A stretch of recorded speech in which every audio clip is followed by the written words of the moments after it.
జనసేన ఆవిర్భావ సభ తర్వాత పవన్ ఏదోలా ప్రవర్తిస్తున్నారు.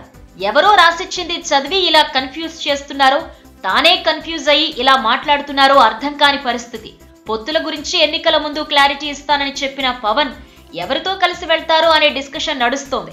ఇలాంటి టైంలో ఓ నేషనల్ ఛానల్ కి ఇచ్చిన ఇంటర్వ్యూలో పవన్ వ్యాఖ్యలు హాట్ టాపిక్ అవుతున్నాయి. నిన్నటి వరకు మిత్రపక్షంగా ఉన్న టీడీపీపై నిప్పులు చెరుగుతూ రాష్ట్రాన్ని మోసం చేసిన మోదీని ఎందుకు విమర్శించడం లేదనే ఆరోపణలపై స్పందించారు. మోదీ అంటే తనకు వ్యక్తిగతంగా ఎంతో ఇష్టమని ఓ ఇంటర్వ్యూలో మనసులో మాట బయటపెట్టారు. రాజకీయంగా మాత్రం తాను ప్రజల పక్షమని అన్నారు.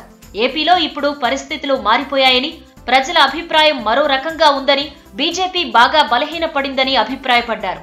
2014లో తానేమీ ఆశించకుండా ఈ కూటమికి మద్దతు ఇచ్చానని గుర్తు చేశారు. ఓట్లు చీలకుండా ఉండాలనే ఉద్దేశంతో తమ పార్టీ ఎక్కడా పోటీ చేయలేదన్నారు. అయినా ప్రజల ఆశలను టీడీపీ, బీజేపీ పట్టించుకోలేదన్నారు. అందుకే వచ్చే ఎన్నికల బరిలో దిగేందుకు జనసేన సిద్ధమైందన్నారు. అయితే వచ్చే ఎన్నికల్లో బీజేపీతో పొత్తు పెట్టుకోనని పవన్ తేల్చి చెప్పారు. ఇక్కడే డిస్కషన్ కి తావిస్తోంది. ఎందుకంటే గడిచిన ఎన్నికల్లో కేంద్రంలో బీజేపీ, ఏపీలో టీడీపీతో కలిసి ముందుకు సాగారు.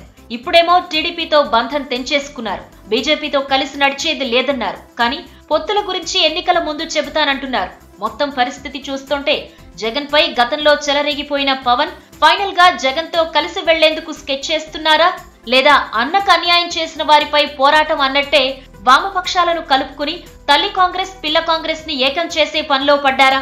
మనకు క్లారిటీ రావడం సంగతి సరే, చివరకు జనసేనానికైనా క్లారిటీ ఉందంటారా?